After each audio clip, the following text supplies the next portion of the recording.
Di saat banyak UMKM kuliner megap-megap dihantam harga bahan pokok yang naik brutal dan daya beli kelas menengah terasa makin tipis, ada satu brand mie pedas yang justru pamer pemandangan tak masuk akal.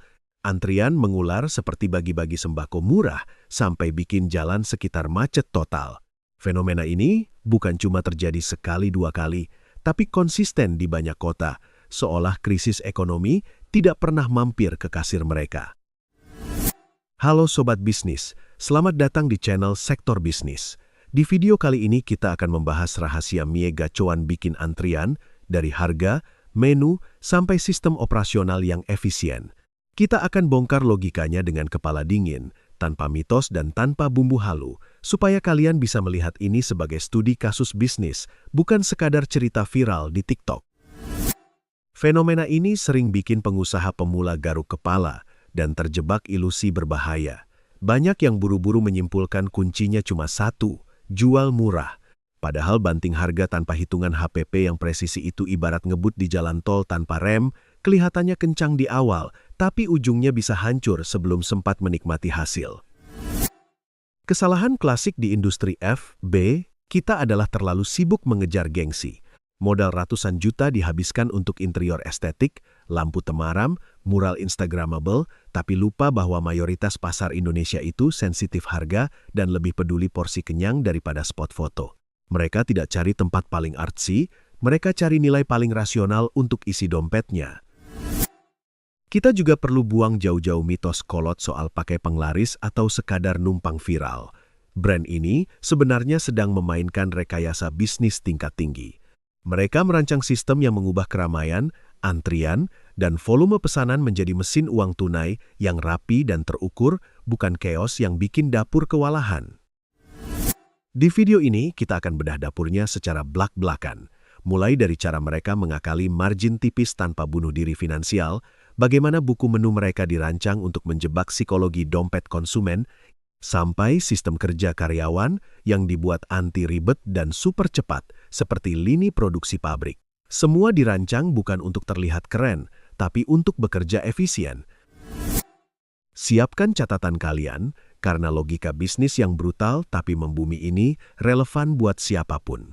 Entah kalian jualan di tenda pinggir jalan, buka franchise minuman kekinian, atau baru merintis toko online, pola pikirnya tetap sama. Kita tidak sedang belajar cara bikin mie pedas, kita sedang belajar cara membangun sistem yang bikin orang rela antri panjang tanpa merasa dipaksa. Kalau kita masuk lebih dalam ke dapur strateginya, kunci pertama yang harus dibedah adalah permainan harga yang terlihat nekat. Jual mie di kisaran belasan ribu rupiah saat biaya hidup naik, jelas bukan keputusan emosional, ini adalah strategi cost leadership yang dieksekusi dengan disiplin tinggi. Mereka sadar, untuk menang di pasar sensitif harga, posisi harus ekstrim, bukan setengah-setengah. Logikanya sederhana tapi jarang dipraktikkan dengan konsisten. Untung bersih per mangkuk mungkin tipis, 1.000 atau 2.000 rupiah saja. Namun ketika transaksi terjadi ribuan kali dalam sehari di satu cabang, lalu dikalikan ratusan cabang, arus kas yang berputar menjadi raksasa. Model seperti ini mirip tukang parkir minimarket, receh per orang, tapi stabil dan masif volumenya. Rahasia mereka menekan HPP bukan sulap, melainkan negosiasi hulu yang agresif. Mereka tidak belanja bahan baku secara eceran, seperti warung kecil yang tergantung harga pasar harian. Dengan skala pembelian bertonton langsung dari produsen, posisi tawar berubah total. Harga per kilogram turun drastis, distribusi lebih terkontrol, dan margin bisa diamankan walau harga jual terlihat murah. Angka belasan ribu itu juga memainkan psikologi yang kuat. Konsumen merasa mendapatkan consumer surplus, ada sensasi menang karena harga terasa jauh di bawah ekspektasi. Perasaan ini membuat orang rela antri panas-panasan tanpa banyak protes. Di kepala mereka, waktu yang terpakai terbayar dengan harga yang dianggap sangat worth it. Masalahnya, banyak UMKM salah kaprah meniru permukaannya saja. Mereka ikut perang harga tanpa punya skala pembelian besar. Modal masih eceran, biaya sewa tinggi, pencatatan keuangan berantakan, tapi berani klaim termurah. Akhirnya porsi disunat, kualitas turun, pelanggan kecewa, dan arus kas tersedak sebelum sempat tumbuh.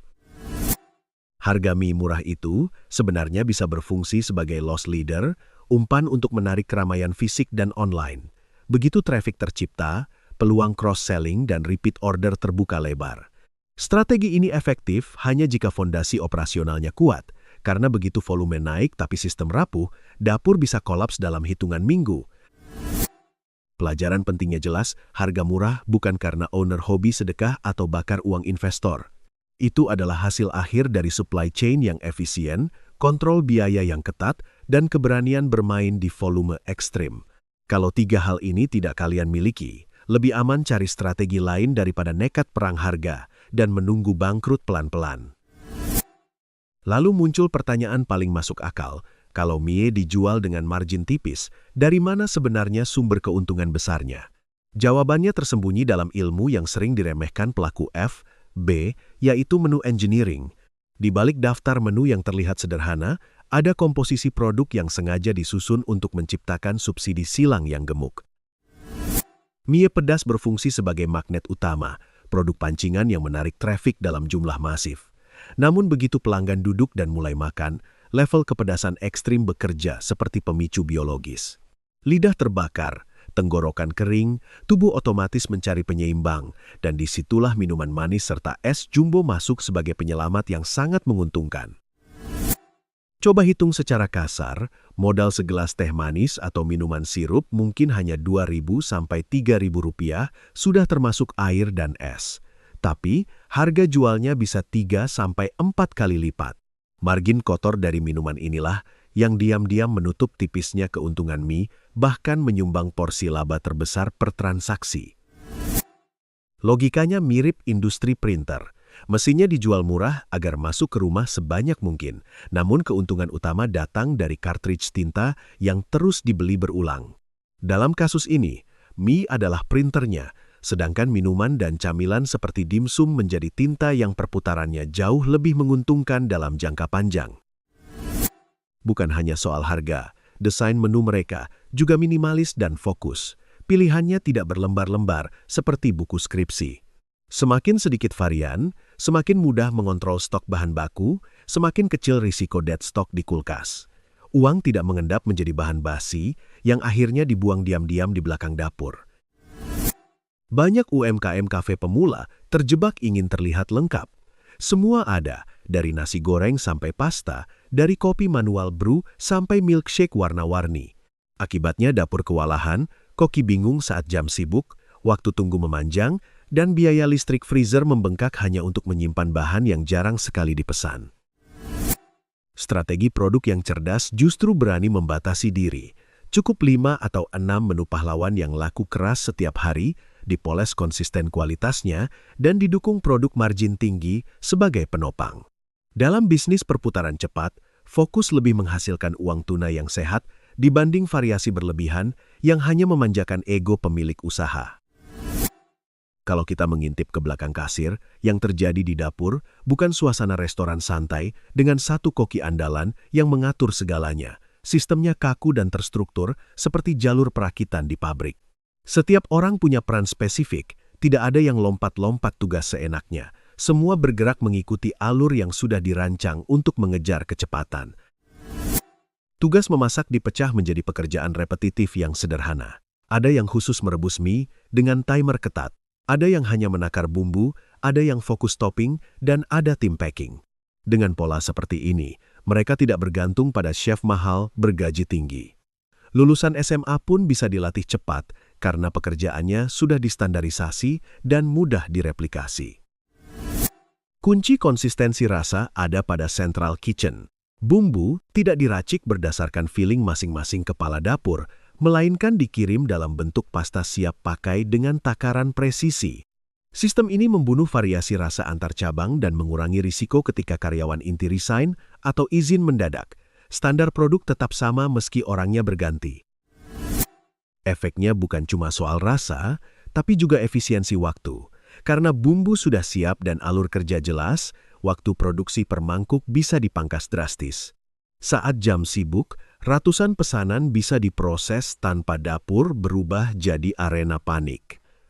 Kecepatan ini penting karena dalam model volume ekstrem, keterlambatan beberapa menit saja bisa mengacaukan antrean panjang.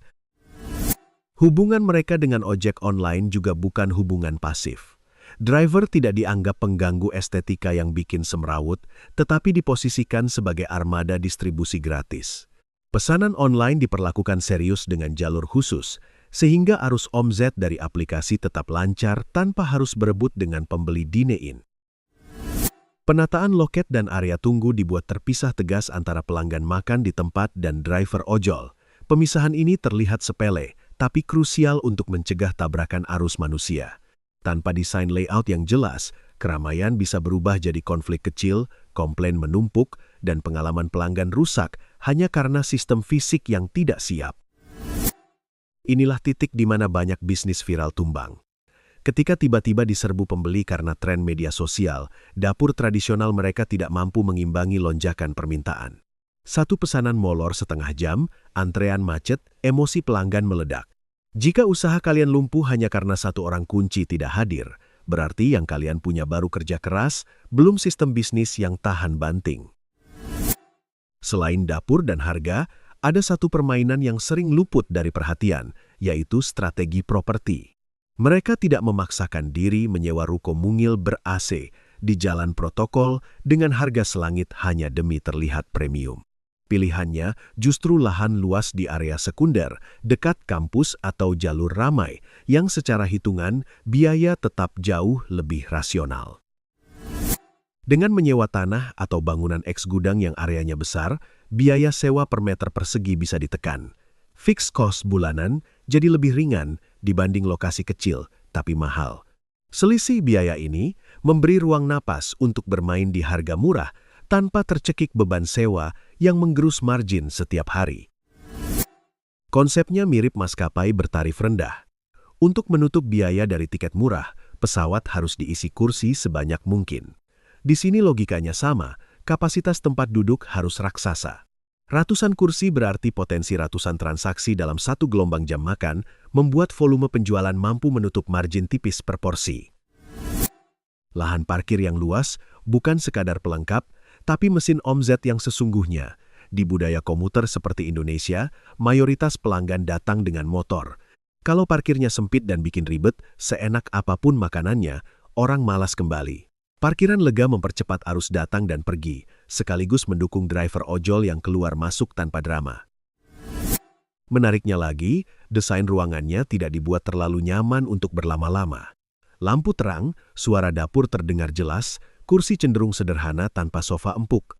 Ini bukan kekurangan dana, melainkan strategi bawah sadar agar pelanggan makan dengan tempo wajar, lalu memberi ruang bagi antrean berikutnya. Banyak founder kafe pemula melakukan kebalikan. Mereka membuat ruangan super cozy dengan sofa empuk dan colokan di setiap meja. Pelanggan cukup beli satu minuman, lalu duduk berjam-jam sambil bekerja. Perputaran meja mati, kapasitas terkunci oleh sedikit transaksi, dan potensi pendapatan harian tergerus pelan-pelan. Dalam bisnis mass market berharga murah, setiap kursi adalah aset yang harus diperas produktivitasnya. Desain arsitektur bukan cuma soal estetika industrial atau spot foto, tapi soal matematika kapasitas dan kecepatan table turnover. Semakin cepat kursi berganti tamu dengan transaksi baru, semakin sehat arus kas yang mengalir ke dalam bisnis. Di luar urusan dapur dan properti, ada kekuatan tak kasat mata yang ikut bekerja, yaitu psikologi kerumunan. Nama brand yang terdengar merakyat, mudah diucapkan, dan punya konotasi jagoan membuatnya cepat menempel di kepala Gen Z sampai orang tua. Tanpa perlu istilah asing yang ribet, brand ini terasa dekat dan gampang jadi bahan obrolan tongkrongan. Antrian panjang yang mengular justru berubah menjadi alat marketing paling ampuh. Ketika orang melihat puluhan motor parkir dan barisan pembeli sampai ke trotoar, otak mereka otomatis menganggap tempat itu layak dicoba. Social proof bekerja diam-diam, rasa penasaran muncul, karena manusia cenderung percaya pada pilihan mayoritas. Fenomena ini mirip kerumunan tukang obat di pasar malam. Orang yang awalnya tidak tahu apa yang dijual, ikut merapat hanya karena melihat banyak kepala berkumpul. Brand ini seperti mendapat billboard hidup gratis setiap hari, deretan jaket hijau ojol dan keramaian parkiran menjadi iklan berjalan yang memvalidasi kualitasnya tanpa biaya promosi raksasa. Mereka juga cerdas memanfaatkan user-generated content. Level pedas ekstrim memancing tantangan, orang merekam ekspresi kepedasan lalu mengunggahnya ke TikTok dan Instagram. Konten seperti ini menyebar organik, menciptakan gelombang penasaran baru tanpa harus bayar influencer mahal. Algoritma media sosial bekerja sukarela mengangkat nama mereka. Saat sempat diterpa isu soal nama menu yang dianggap sensitif, responsnya bukan defensif berlarut-larut. Mereka melakukan pivot dengan cepat, mengganti nama menjadi lebih netral tanpa mengubah produk inti. Keputusan ini menunjukkan fokus pada keberlanjutan bisnis jangka panjang, bukan mempertahankan ego kreatif semata. Banyak peniru bermunculan dengan konsep mie neraka atau mie hantu, berharap viralitas nama seram bisa otomatis mendatangkan antrean, namun mayoritas tumbang karena hanya menyalin gimmick luarnya saja. Mereka gagal meniru efisiensi supply chain, sistem dapur, dan manajemen volume yang menjadi tulang punggung sesungguhnya. Pesan branding yang bisa kita tarik jelas, viral itu penting sebagai pemicu awal, tapi tidak cukup untuk bertahan bertahun-tahun. Tanpa fondasi operasional yang kuat dan konsisten, keramaian hanya akan jadi ledakan sesaat. Untuk mendominasi pasar, brand harus ditopang sistem yang kokoh, bukan sekadar sensasi yang cepat dilupakan. Dari seluruh bedah kasus ini, kita bisa merangkum satu pola besar yang konsisten. Bisnis harga murah hanya bisa hidup jika ditopang 4 pilar utama, volume pengunjung yang masif, negosiasi supply chain dari hulu, dapur dengan kecepatan seperti lini pabrik, dan perputaran meja yang agresif. Tanpa kombinasi ini, harga murah cuma jadi jebakan yang menggerus napas usaha pelan-pelan. Ini juga tamparan keras buat pengusaha yang masih keras kepala ingin dikenal sebagai yang termurah sekota. Kalau pencatatan kasir masih manual, stok bahan sering bocor tanpa kontrol, dan belanja masih eceran tiap subuh, bermain di perang harga adalah keputusan berisiko tinggi. Diskon besar tanpa sistem hanya mempercepat arus kas menuju titik nol. Solusi realistisnya tidak harus meniru mentah-mentah. Jika modal belum cukup untuk membeli bahan baku dalam skala besar atau membuka tempat berkapasitas ratusan kursi, jangan paksakan strategi cost leadership. Lebih bijak bermain di ceruk pasar tertentu, tonjolkan keunikan rasa, pelayanan personal, atau konsep yang tidak mudah dibandingkan secara harga. Langkah konkret pertama yang bisa kalian lakukan malam ini adalah audit HPP dan bedah menu. Coret tanpa ampun menu palu gada yang jarang laku tapi menyedot energi dapur. Petakan dengan jelas mana produk pancingan yang menarik traffic dan mana produk pahlawan yang benar-benar menyumbang margin bersih paling besar ke laci kasir. Langkah kedua, evaluasi sistem fisik dan alur kerja. Ukur ulang layout dapur, posisi kasir, hingga area packing ojol. Pastikan jalur karyawan tidak saling tabrakan saat jam sibuk. Pisahkan arus pembeli dine-in dan driver online agar keramaian tidak berubah menjadi kekacauan yang merusak pengalaman pelanggan. Lebih dalam dari sekadar teknik, ada soal mentalitas. Bisnis yang bisa bertahan lintas generasi bukan hanya mengandalkan resep enak atau cerita heroik di awal merintis. Yang menentukan adalah kemampuan merancang sistem yang terukur, bisa diprediksi, dan tetap berjalan, walau owner tidak berdiri di dapur 12 jam sehari. Sekarang giliran kalian berpikir, dari semua strategi yang kita kupas, bagian mana yang bikin kalian merasa kecolongan ilmu? Tulis di kolom komentar, share pengalaman usaha kalian, dan jangan lupa subscribe serta tekan like kalau pembahasan ini membuka perspektif baru. Teruslah berbisnis dengan logika yang sehat dan keputusan yang berbasis angka, bukan sekadar perasaan.